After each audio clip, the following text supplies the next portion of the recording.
Good morning, guys and gals. Happy Monday morning. Hope you had a great weekend. So let's get started because we've only got about 30 minutes here, and I want to get to this great conversation. It's one of my favorite conversations. When I got into the business 26 years ago, I remember I was very excited and I was very nervous. But I remember lying in bed after passing my exam and looking up at the ceiling in my parents' basement, because that's where I lived. I was a young man. I just finished college, just flunked out of my first year of law school, and I didn't have a plan B, and so I had to create a plan B after flunking out of law school, and it ended up being real estate.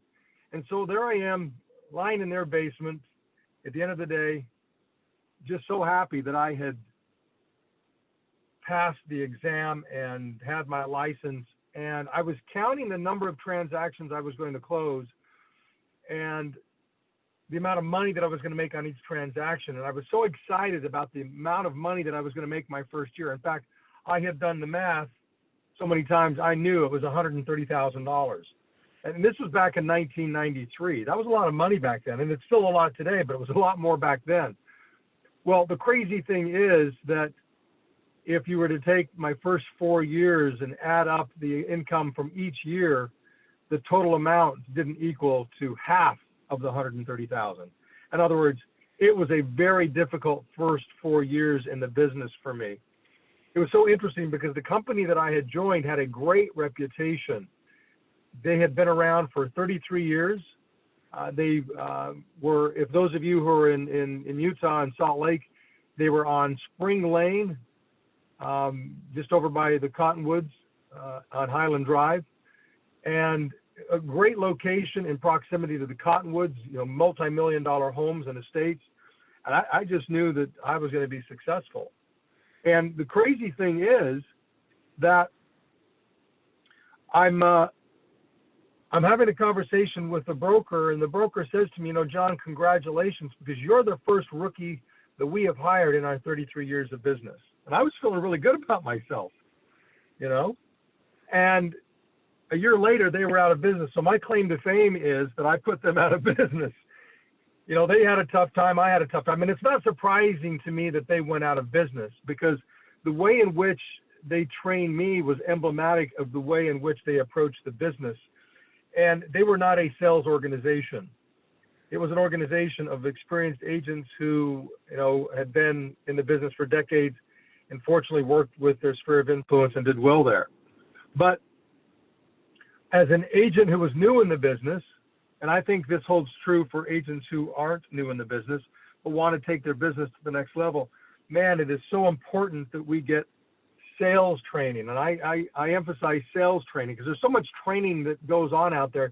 I find that when I'm recruiting, that one of the most consistent things that I hear agents say that they want is training. But then we start to get into the detail about training, what that means to them and what it means in the industry. In most cases, it's, well, how do I fill out the contract? How do I keep myself compliant? Tell me about this technology. What technology can I use to create greater efficiencies in doing the business? And what I find and what I know is, having been in this business for 26 years, both as an agent, as a manager, as a broker, as an owner, as a leader, that the number one thing that's lacking in our business is a recognition that first and foremost, real estate salespeople are undertrained when it comes to sales as a general statement. And it's the very reason that Everest, and that when George and I and Rob started the company in Utah, and as George and I have worked in transitioning things in California, that you hear us talk so much about the importance of sales. The most common answer that I get from people who are new in real estate when I ask, so why did you decide real estate? The most common answer I get is, well, I just like homes, and I like architecture and I like design.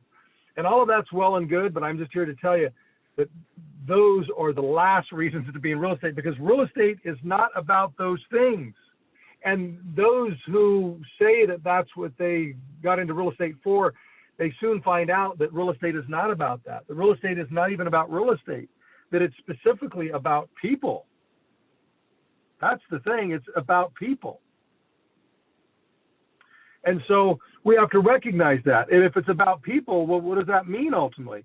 Well, it means that we've got to be focused on communicating with people, the way in which we relate to people. The idea that we have to make certain that we lead people in a way that helps them feel confident and comfortable, that allows them to take the decision to work with us as opposed to another agent, to make that decision easier. That's the sales process. That isn't real estate per se. It's not, understanding the MLS. It's not understanding some CRM. It's not creating a colorful sign or a card or some multicolored collateral material that you hand out at a listing conversation. It's about how do you converse with people so that you can change their perspective, because that's what great leaders do. They change the perspective of the people that they are leading. And whose perspective has to change more than, I can't think of a person's perspective who has to change more than the perspective of a potential seller, that potential client of yours who wants to sell a home, wants to buy a home. I mean, you think about it. You think about the challenges that we deal with buyers and sellers, and the importance that changing their perspective has in the process, because sellers have so many misconceptions and preconceptions about what's accurate, about the way things should be done. And what is so interesting to me is that I see that agents will let the seller or the buyer take over the process, the sales process, the protocol of what it looks like to list a home, to market a home, the conversation itself, that the seller or the buyer takes control. And the reason for that is, in my opinion, based upon what I have seen and what I experienced in those first 4 years when I went broke to the point where I had everything packed in my car because I couldn't afford rent for a place, that we let people take control because we don't understand the sales skills. We don't spend the time that's necessary to understand the skills of sales, and so therefore we're not great salespeople. Look, what I know is this, is the great salespeople are great leaders, and great leaders are great salespeople. I mean, you look at the most effective leaders in history. I can just tell you, even though we didn't call those people salespeople, that's what they were. John F. Kennedy, a great salesman. He sold the United States and NASA and all of the other influential people whose support he would need, that we were going to put a man on the moon. He sold everybody on that idea. Martin Luther King Jr., a great salesman. I mean, sure, he was an activist for civil rights, but first and foremost, this man was a salesman. He sold people on the idea that we should judge people for the content of their character and not the color of their skin. That was a sales job, and that's not a bad thing. See, so many people associate sales, that word sales in the process, to negative connotations, to negative things. And I think that's a mistake. I think that in some cases it's accurate, but I think it's a mistake. I mean, when we think about the typical salesperson, who do you think about? We think about car salesmen. You think about insurance salesmen. But there's so many more who are salespeople, right? And the bottom line is that there are salespeople out there that we have great opinions of. I mean, doctors are great salespeople. They're salespeople. They're constantly selling us on a better way of life, of things that we have to change in our lives in order to live a better life. They're constantly working to change our perspective, to change our behavior, right? So what's my point? My point is that we've got to focus more on sales skills. I'm going to talk about some of the sales skills here. We'll try to get through as many of these as possible.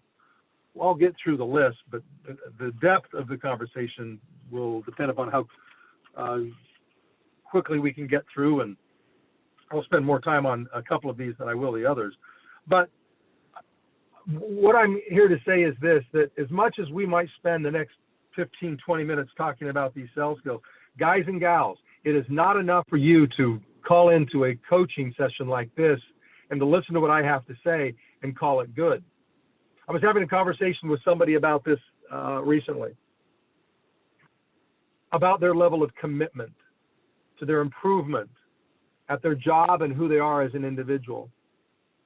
And I recounted my experience as a broker and owner, as a leader, from the very beginning, from my experience and where I was. Not having the capacity to lead to the extent that people needed me to, or to speak publicly in a way that inspired people, motivated people, changed their perspective, and really elevated them to the point that they would change their behavior to get what it is that they wanted by engaging in a new set of patterns. I realized that I wasn't that person. So I had a choice. I didn't like my job. What I'm doing now, I hated it 11 years ago. I hated it. Did not like it. In fact, the first couple of years, I hated it. Why did I hate it? I hated it because I wasn't good at it. Does that sound familiar? It's like prospecting. In most cases, I would argue if you hate it, it's because you're not very good at it. I watch agents who are exceptional at the sales process, sales skills, at prospecting, and they actually enjoy doing it. And I know that sounds crazy, how could anybody, but I'm here to tell you, we resist the things that we aren't good at, and we are attracted to, and we tend to gravitate towards the things that we are good at. We feel better about ourselves when we get great results. And so if we're good at things, those are the things we tend to like to do.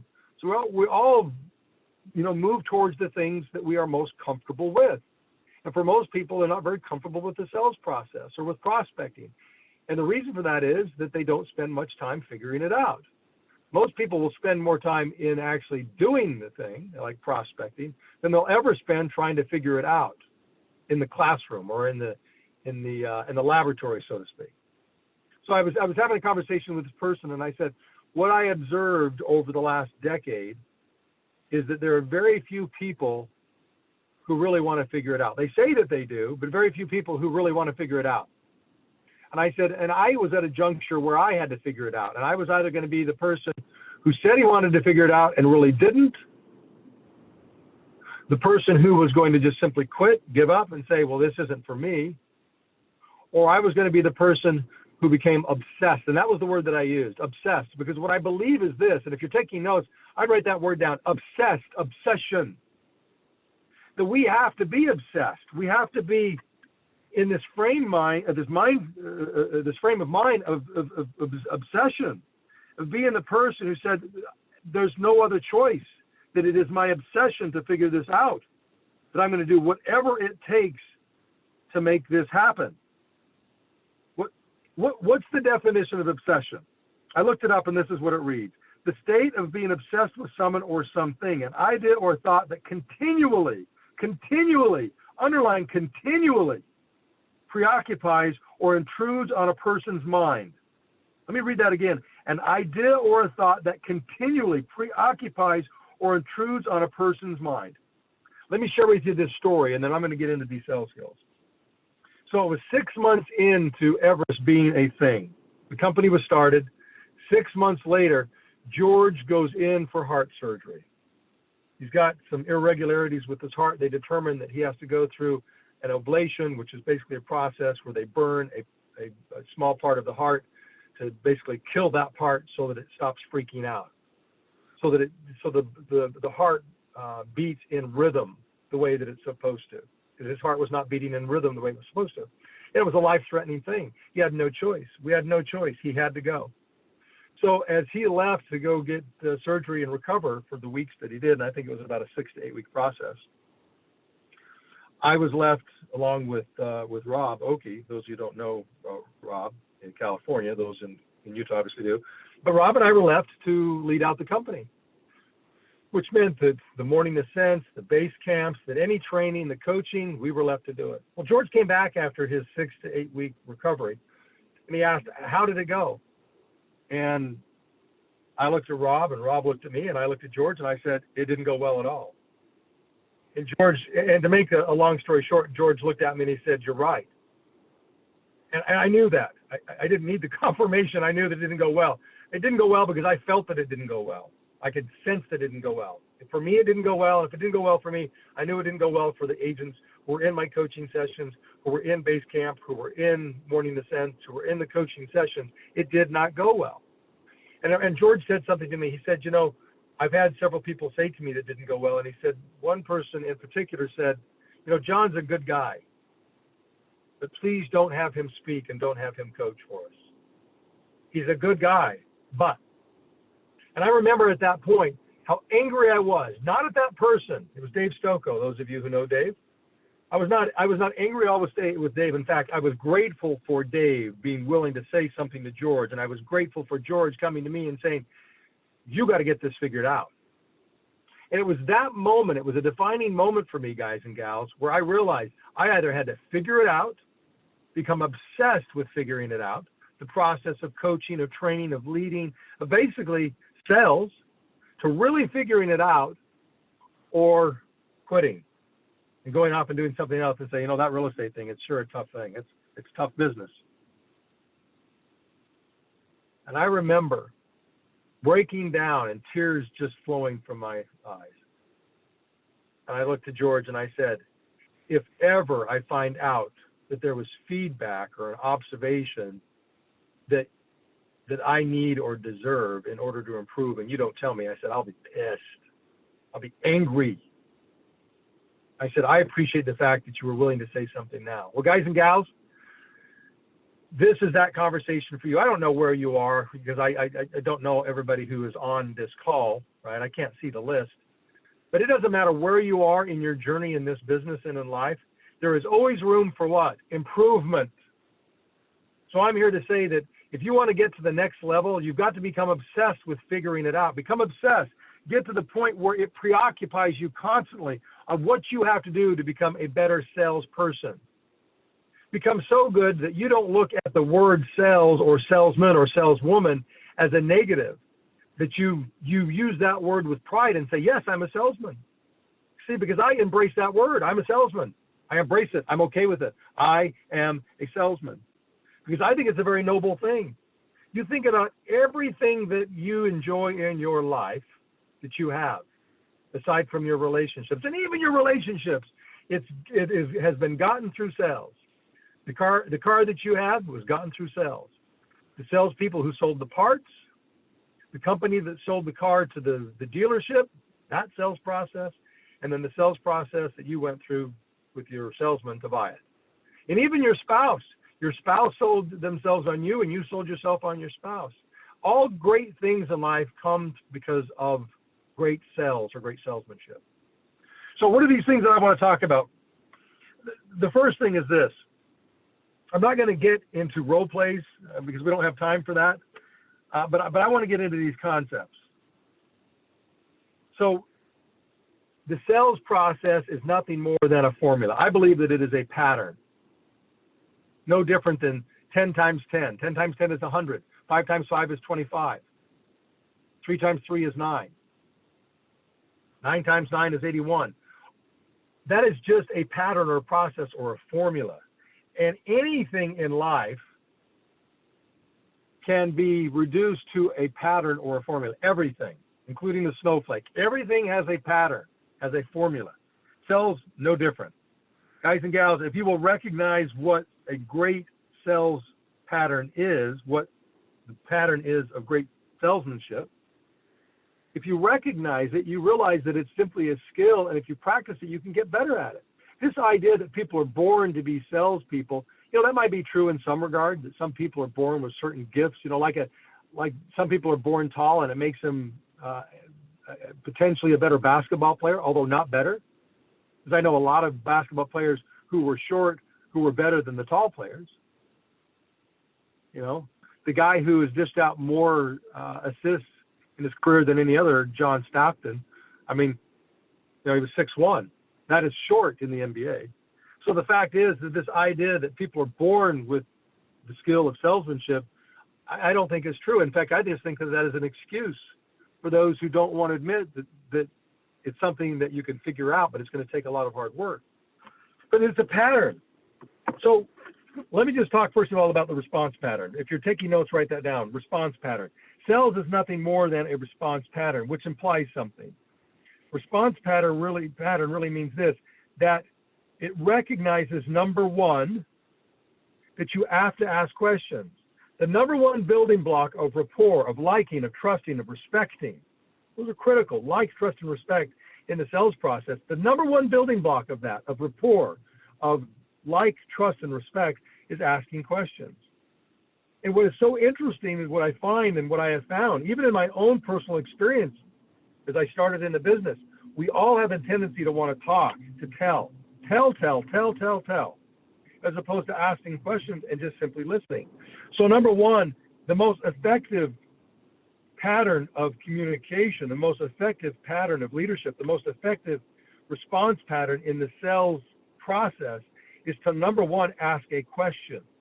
Number two, it is to listen. Write that down. It's to listen. I must first learn to ask questions, and then equally important is I must learn to listen.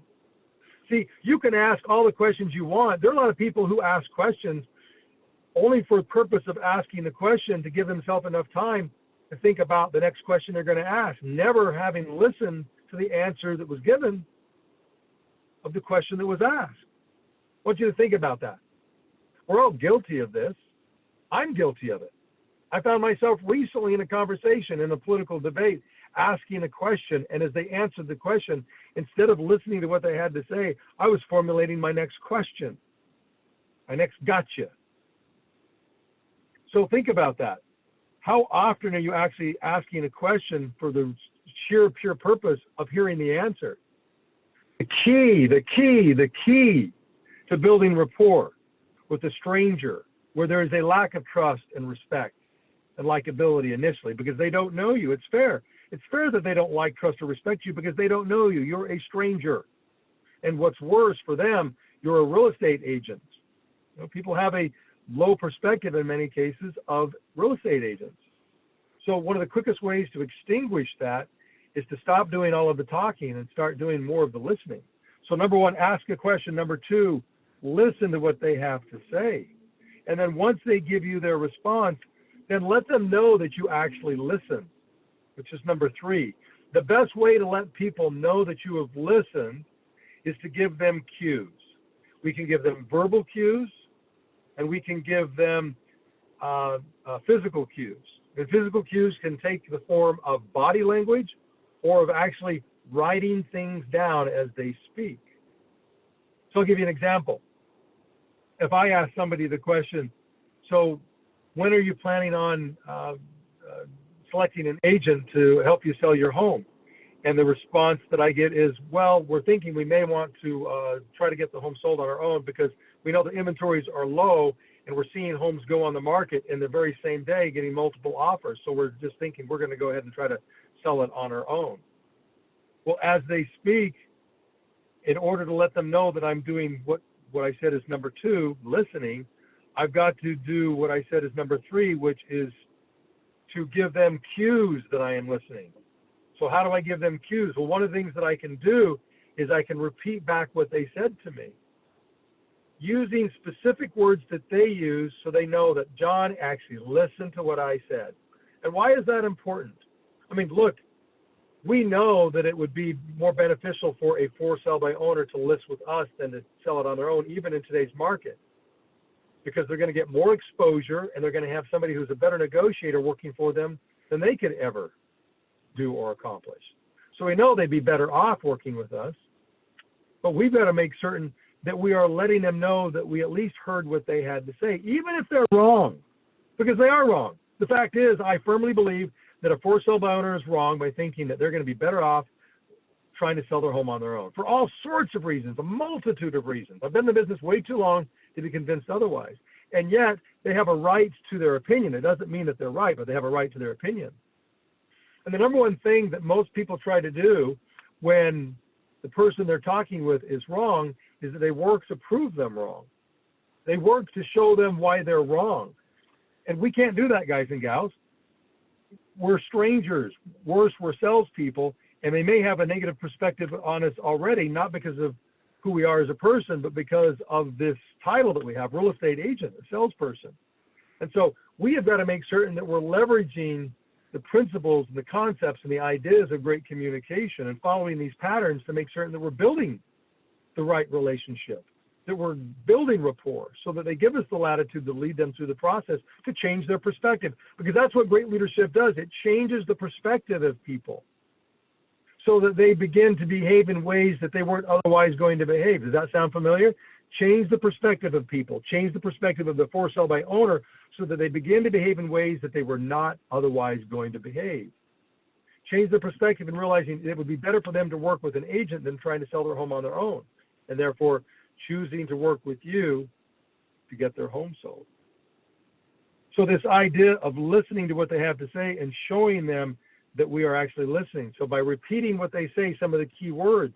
So what I hear you saying is because inventories are low and you're seeing your neighbors putting their homes on the market and getting multiple offers, that you feel like you could get it sold on your own. Yes, exactly right. At least saying that lets them know that you heard what they said. And this is why that's important, because the number one human need is recognition or validation. And the number one thing that we can do to recognize people or validate people is to give them an opportunity to tell their story, to give their perspective, to share their opinion, and let them know that we heard them. Not that we necessarily agreed with them, but that we heard what they said. So I would just simply repeat what they said. So what I hear you saying is that because inventories are low and you're seeing your neighbors list their home with agents and getting multiple offers and selling it very quickly within days, that you feel like you could get it sold on your own. And you know what? If I were you, I would think the same thing too. Now what I've done is I've repeated what they've said. So now I haven't made them wrong. They feel validated. And then I've told them they have a right to feel that way. I didn't say they were right in that opinion. I just said they have a right to feel that way based upon what they know and understand as a layperson on the outside. But what they don't understand is everything else that goes on in the process, and the fact that increased exposure and a better negotiator would actually get them even more money and better terms in less time. So it's critical that we're repeating and affirming what they say so they know that we've listened. But also it's important that we're giving them physical cues like nodding our head, smiling, eye contact, leaning forward when they give an answer, showing interest. That when they're saying things, this is one of the things that I always did, guys and gals, and really try this today. If you have an appointment, a listing appointment, or a buyer broker appointment, and you're meeting with people, either face-to-face or through a Zoom cast, try this.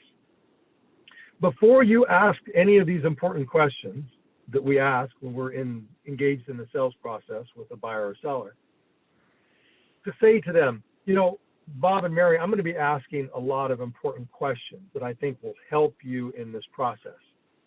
And so if you wouldn't mind that when I ask these questions, you're going to be giving me a lot of valuable information that will help me understand how we can best proceed to help you get what it is that you want.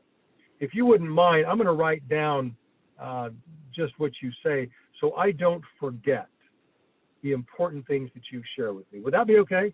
And what do you think they're going to say? They're going to say, well, of course, please. Write those things down. And then I'm going to do that as they share it with me. And they're going to watch to see if I write the things down. Because, see, I set their expectations that that's what I was going to do.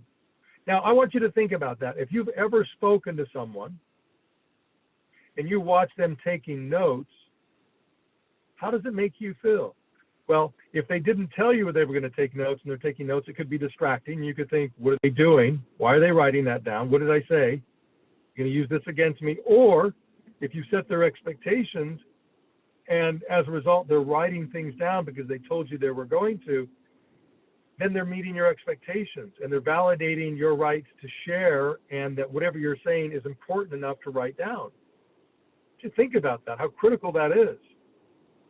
So this idea of repeating and affirming through not only the words that we use, repeating back what they say, but also the body language, the eye contact, the facial expressions, leaning the body forward or backwards, or, smiling when it's appropriate to smile, or grimacing when it's appropriate to grimace. They share something that's not good, that's not positive, that's tough, that's been difficult for them. You don't want to smile through that. You want to grimace. You want to groan or moan along with them and say, man, that is so difficult. I'm sorry that you went through that. And grimacing. Remember, your body language is exceptionally important It's the majority of the ways in which we communicate with people. Your body language and your tonality make up the vast majority of the way in which we communicate with people and the way people perceive us. So as we look at that response pattern, number one is asking the questions. Number two is listening. Number three is showing them that we're listening by repeating and affirming, and also using the right body language that goes in concert with the words that we're using. And then step number four is a transitional statement. Transitional statement is very important. It's a sales skill. Transitional statement allows us to go from one topic to the next, right? Transitioning from what we were talking about to something else smoothly. You'll watch most people who are not very practiced going from one topic to the next very clumsily, very amateurishly. The way they'll do it is they'll say and ah. How many of you say or ah or have some other filler word? Everybody has a filler word. See, that filler word is really the transitional statement. And for most people, it's not very sophisticated. Their transitional statement is ah. See, when you hear people umming and ahhing, how does that make you feel about them? How has that caused you to perceive them? Does that cause you to perceive them as someone who is confident, is certain where they're going, is knowledgeable, is a great leader? Or does it make you question their ability, their knowledge, their skills, their intentions, their certainty? See, one of the most important things that we can figure out is how we go from one topic to the next in a conversation. I know this seems like nuance, but I'm just telling you that the difference between first place and second place in the Olympics is, generally speaking, a fraction of a second, just milliseconds. Well, this is one of those milliseconds. The difference between getting the listing or getting the buyer-broker agreement signed and not getting it signed and having them choose somebody else is the transitional statement. So see, if I said to the seller so are you thinking about listing with a real estate agent to get your home sold? Well, we're thinking we're going to actually try to get it sold on our own because we're watching, homes get put on the market and getting multiple offers because inventories are so low. So, what I hear you saying is that because inventories are low and you're seeing your neighbors get multiple offers, that you're going to try to sell it yourself. You know what? Bob, if I were you, I would feel the same way too. Now I am at a point where I've got to use the transitional statement. This is what I'm going to say. I'm simply going to say, now that I understand that. Now that I understand that. See, that is a transitional statement, or at least the lead into a transitional statement. Now that I understand that. Or as important as that is, or having said that. As important as that is, Bob, let me ask this question. Or now that I understand that, let me ask you this question. Or as important as that is, let me ask you this question. And then I'm going to go to asking a question, which is step number 5, asking at least 3 questions of them. Now, here's what's going to be important, guys and gals, and this is another nuance thing.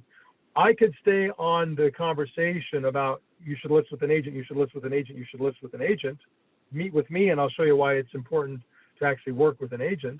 I could do that, but that's not the most effective, nor is it the most sophisticated way to proceed at this point. He has already told me that they're thinking about trying to sell it on their own. If my first response to him is to show him why he is wrong, I lose an opportunity to continue to build rapport, the like, trust, and respect, so that I can eventually have a conversation with him where it's a little more confrontational, not in a negative way, but where I start to ask some other questions that help him see things differently, where he could actually realize that by working with an agent, he would be far better off than trying to sell it on his own, even given current market conditions. But see, what I have to be willing to do is to use that transitional statement so he follows me, that he maintains that sense of confidence in me that I allowed to give him, that I handed him by the fact that I listened to what he said and he knew that I did, using that transitional statement, as important as that is, then asking a question, but a question that's not on the topic of him meeting with me. So what I would simply do is, it's called a pattern interruption. Write that word down. It's called a pattern interruption. I'm going to ask a question that is preceded by a transitional statement. So as important as that is, Mr. Seller, as important as that is, Mr. Seller, What's causing you to decide to sell your home? See, I'm going to ask him a question that's off the topic of him choosing me as an agent or choosing an agent, period. I'm going to get off that topic because at this point, he's told me what he's thinking of doing. I'm not going to try to immediately tell him he's wrong and tell him why he's wrong. I don't have enough credit in that store to buy that conversation. I need to build more rapport and like and trust with him so that he's willing to have that conversation. So I'm just going to simply give him an opportunity to tell me more about his story, about his perspective, about what he's trying to accomplish, about his life. So share with me, what's caused you to decide to sell your home? What's happening next? Well, my wife and I are empty nesters now, so we want to downsize, but we're thinking we may, in fact, move to San Diego to be closer to our daughter and her family. So now he's told me more about himself, and I've listened. I'm going to repeat and affirm. I'm going to follow the pattern. Remember, this is the pattern, great communication. I'm going to let him know that I listened to what he said because I need to validate him because we all need to be validated. He's going to share with me that he wants to move to San Diego to be closer. And so then I'm going to ask another question regarding that. Good for you. How long has your daughter been in San Diego? Well, they just moved there last year. So are you guys spending a lot of time there? Yeah, we've been traveling there a lot because we've got a 2-year-old grandbaby and we miss the grandbaby. So we go down there almost every weekend. So it sounds like you really do want to be down there. Well, we'd like to be down there very quickly. Well, so how quickly would you like to be in San Diego? Well, the plan was to try to get there by the end of the summer. You see, notice what I'm doing. I just keep asking questions that pertain to the topic, giving him an opportunity to share his story and letting him know that I'm listening to him, repeating and affirming, using my body language, nodding, smiling, repeating some of the words that he uses. In other words, building rapport so that when it's time to have the conversation about him considering to work with me as opposed to trying to sell it on his own, that he'll be willing to have that conversation. So I'm going to ask 3 questions, at least 3 questions, which I did. And then I'm going to go back to, well, knowing the fact that it's really important for you to get to San Diego and you want to do that by the end of the year. Mr. and Mrs. Seller, if I were to show you a way where you could actually list your home with me and get your home sold for more money and in less time than you could doing it on your own, it seems like it might make sense for us to have that conversation. Would you agree? Well, I mean, if you could do that, I don't know how you could do that because you're going to charge me a commission. Well, you're right. I'm going to charge you a commission. But just imagine I showed you a way and reasons why that if you listed with me, you could sell it for more and in less time than if you did it on your own. Would it be worth having that conversation if that's a possibility? Well, I guess it would. Yeah. Okay, great. And then I'm simply going to go to step number 5, which is to close them. So based upon that, or having said that, that's the very reason we need to get together. That is the best lead-in for any closing, in my opinion. That is the very reason we need to get together. See, when I said to him, if it were possible for you to sell your home for more money and in less time working with me than you could do it on your own, it seems like that might make sense, wouldn't it? Well, yeah, if you could do it, then I'm going to respond by saying, and that's the very reason we need to get together. That is the very reason we need to get together. I want you to write that down. That is the very reason we need to get together. And it really doesn't matter what they say. It doesn't. It doesn't matter what they say. My response is going to be, and that's the very reason we need to get together. And then I'm just simply going to close them for an appointment. Bob and Mary, that's the very reason we need to get together. So what would work best for you, an afternoon or an evening? Now let's just spend a little bit of time on this and then we're going to wrap it up. As I'm closing, I lead in with that's the very reason we need to get together. Then I say, what works best for you, an afternoon or an evening? I'm starting from the general, right? What works better for you, an afternoon or an evening? Well, it's better for me to meet in the evening. Great. Then I ask basically which day. I'm always going to give them a choice. Would today or tomorrow be better? Well, today would actually be better. Tomorrow we can't. Okay, so today, this evening, which would be best for you? I've got a time slot available at 5 o'clock or 7 o'clock. Well, 7 would be better. Great. Well, let's plan on tonight at 7 o'clock. Now, all I did there is I asked an alternate answer question. Rather than asking them, when would you like to get together, I gave them a choice. And here's why that's important. Again, guys and gals, this is all nuance, but this nuance is the difference between first place and second place or not even showing. See, when I ask the alternate answer question of what would work best for you, an afternoon or an evening, I give them a choice, which everybody wants, a choice, but I narrow it down so they don't say, well, let's get together next week. No, well, what day would be better for you? Monday or Tuesday? Well, Tuesday would be better. Would you prefer an afternoon or an evening? Well, if evening would be better, great. Well, I've got some time at 5 o'clock or 7 o'clock, which would be best for you. See, a lot of agents are afraid to do that. Well, I don't want to put pressure on them, and that may not work for them. And so I just like to ask them what works for you, and then they say 2 weeks from now, and then it never happens. I want you to think about when you call your doctor's office or you call your dentist's office. Do you call them up and say, I want to come in on Friday at 2 o'clock, and they accommodate you? And the answer is what? No, it doesn't work that way.